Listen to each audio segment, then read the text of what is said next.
So today we're going to be talking about we're starting out with the book from God. This is a book called God versus Gods. It's by rabbi Reuven Chaim Klein. And Hai Gaon explains the final battle of the war between Gog and Magog, which is referred to in Zacharia the prophet 14:16, will happen in Tishrei, Sukkah, the holiday of the booths, when the nations will come to conquer Jerusalem. Hashem will intervene in such a way that his dominion over the entirety of creation will be obvious to all. Then Hashem will be king over all the land, as Zacharia 14:1-11.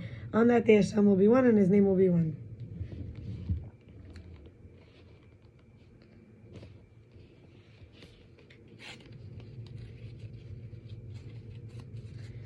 And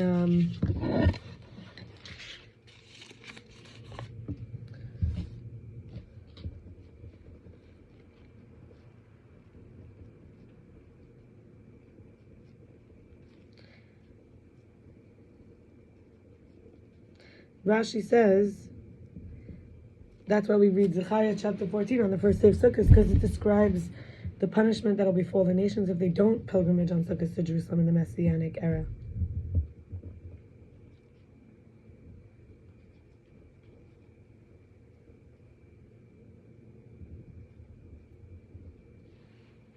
The Talmud in Yoma 69b and 64b of Sanhedrin says that when it says in Nechemia or Nehemiah, depending, 9:4,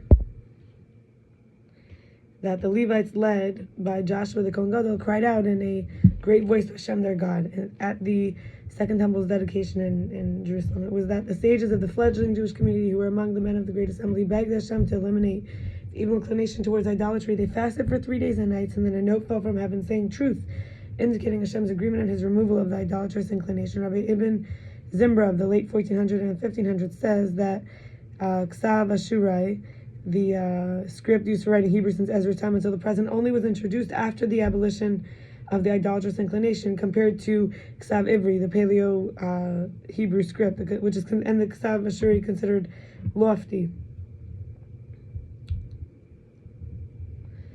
And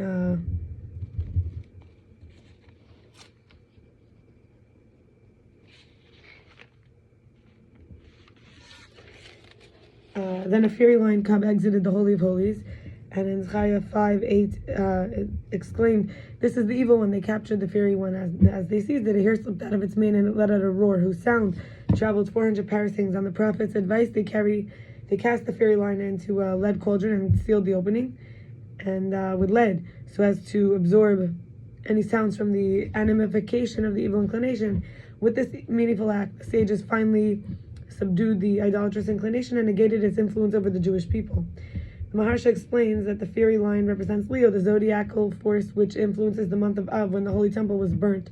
The fallen here represents the destructive powers granted divinely to Babylon at the first temple, where passed to the Edomites and the Romans, the descendants of Esav, aka Seir, which is a hare, who later destroyed the second temple centuries later. Rabbi Yakov Emden explains that the hare represents how the remaining idolatrous inclination was not completely eliminated, just significantly reduced, and compares it to the Talmud Sukkah 52a, saying that at the end of days, in hindsight from the Messianic era, the evil inclination will appear to the wicked as a thin, easily defeatable hare. They'll say, I couldn't do this, and it's just a hare. There's the earthly Gaonic midrash called the Book of Zerubavel.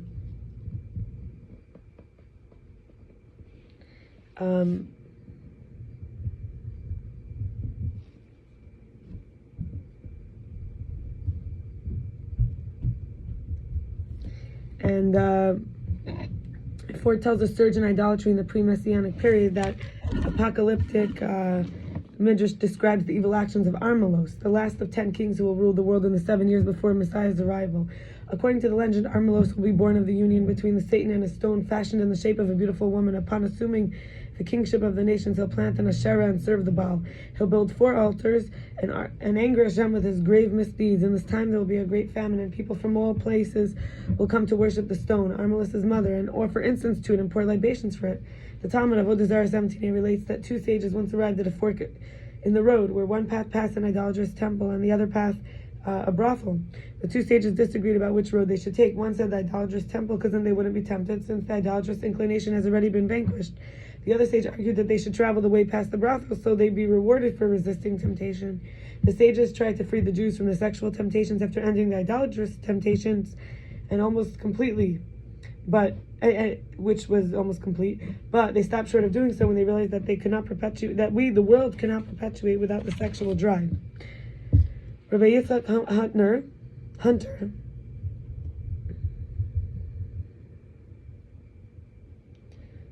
notes an interesting distinction between the biblical terminology for idolatry and the rabbinic terminology. In the Bible, it talks about Elohim Achayim, which is other gods. This is El Nechor, a foreign god, or El Zar, a strange god.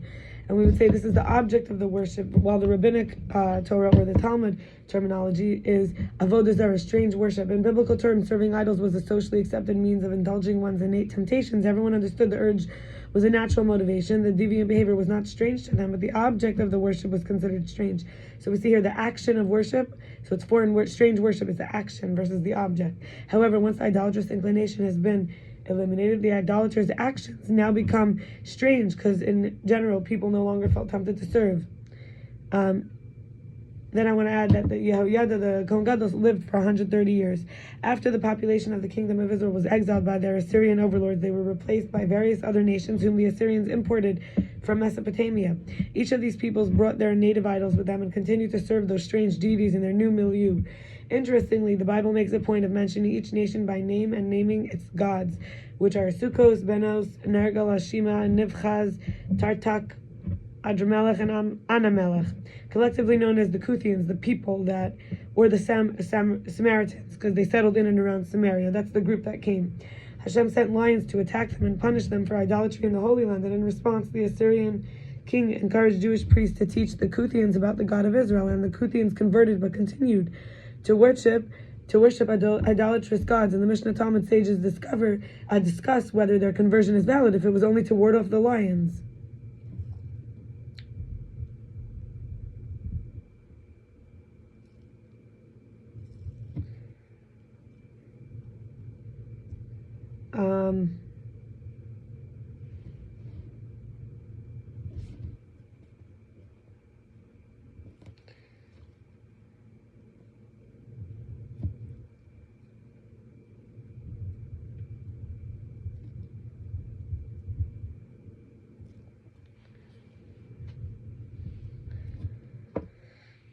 The Talmud of Avodah Zarah 2a to 3b says Hashem will in the future offer special rewards to all those who toiled in the Torah. The nations of the world will claim that they kept the Torah, and Hashem will disprove, and conclusively demonstrate that they indulged in selfish pursuits and did not support the Torah.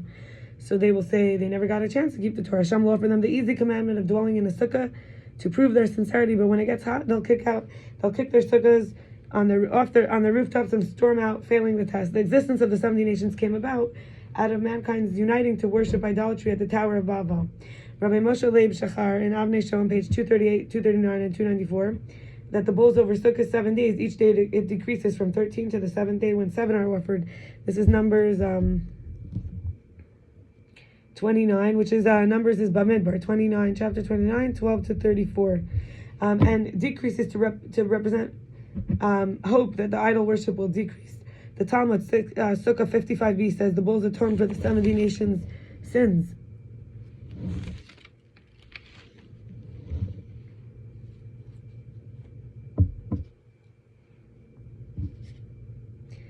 And Avodah Zarah 4:7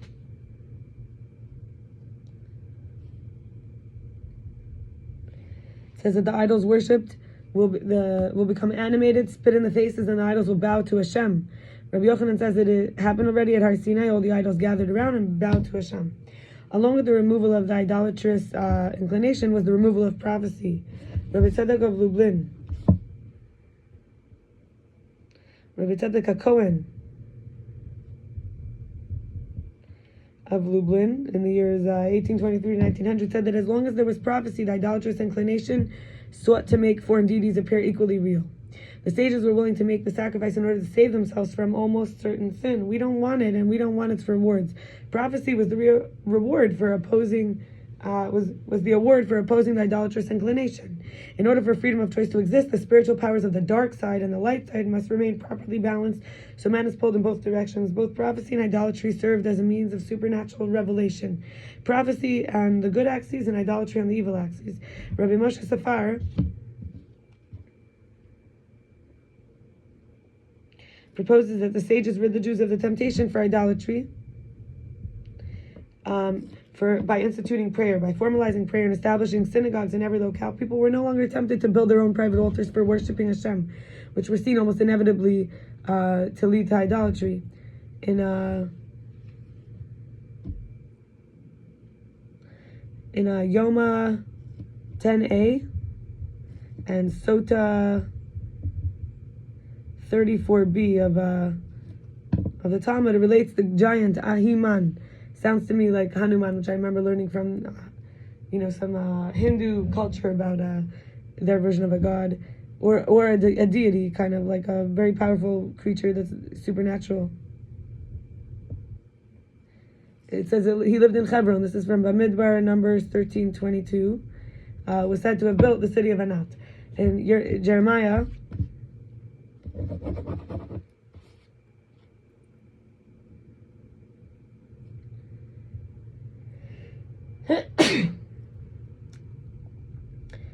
7:18 and 44:15 to 30 refers to Queen of Heaven, and the Canaanite Ugaritic literature refers to Anat, virgin war goddess, and mentioned as Baal's sister to be Queen of Heaven. While worshipping Anat had been eradicated with the Canaanites, some scholars say it came back from the Assyrians, imported as Anamelech, the Sepharvaim, to occupy Samaria. In the Canaanite Ugari text, the fertility goddess Asherah, known as Athirat, was also the because Th and Sh and Sa were similar. So Esther, Asherah, Astirat, similar, was a common change when switching between the Semitic languages like Hebrew, Aramaic, and here we say Ugarit, called Rabat Yam, which was translated as Lady of the Sea or Lady of the Day or Mistress of Yam. In other ancient civilizations, Asherah was called Ashirta or Ashertam. Zohar and bereishis 49a.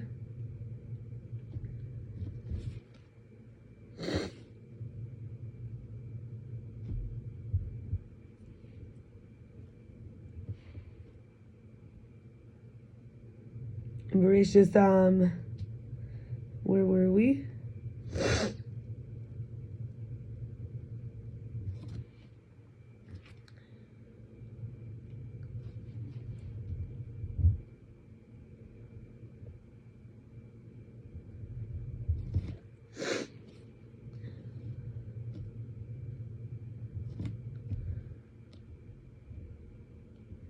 Oh, the Zohar and bereishis 49a associates Baal with sun worship and Asherah with moon worship, and also calls her mythological husband Ashur, but for some reason the name Baal became more prevalent than Ashur, so Ashur's husband became more commonly known as Baal. Rabbi Moshe Shapiro says some God-related words denote continual growth, like God, not God, God.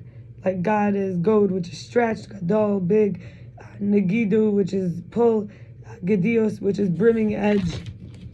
And on the other hand, some God, G-A-D, related words denote severance or separation, like dua, truncated, gadam, which is stump, gadam, which is amputee, gedem, which is amputee, gadar, which is fence, and gud, which is partition.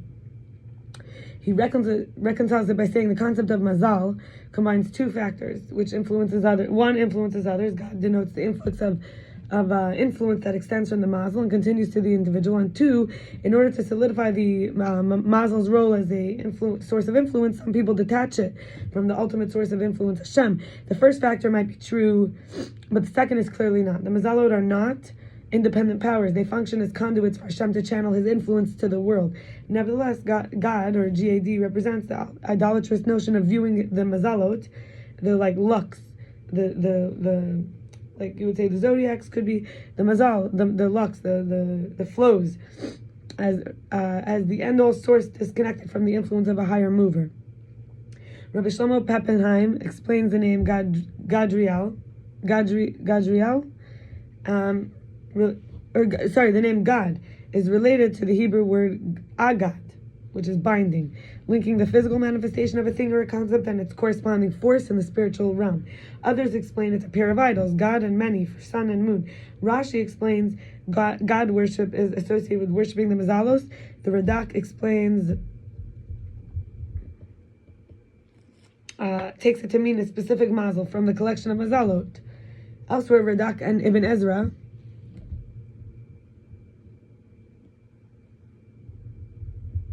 write that God represents force of Jupiter, or the multitude, which is Gadud, of celestial entities. Some say it's the constellation Capricorn, Gadi, which is the goat. Some say it's a place and the deity is named for the place. Some say it's the equivalent to a Roman god of good luck known as Diadella Fortuna, or Tyche in Greek mythology. And we'll stop here.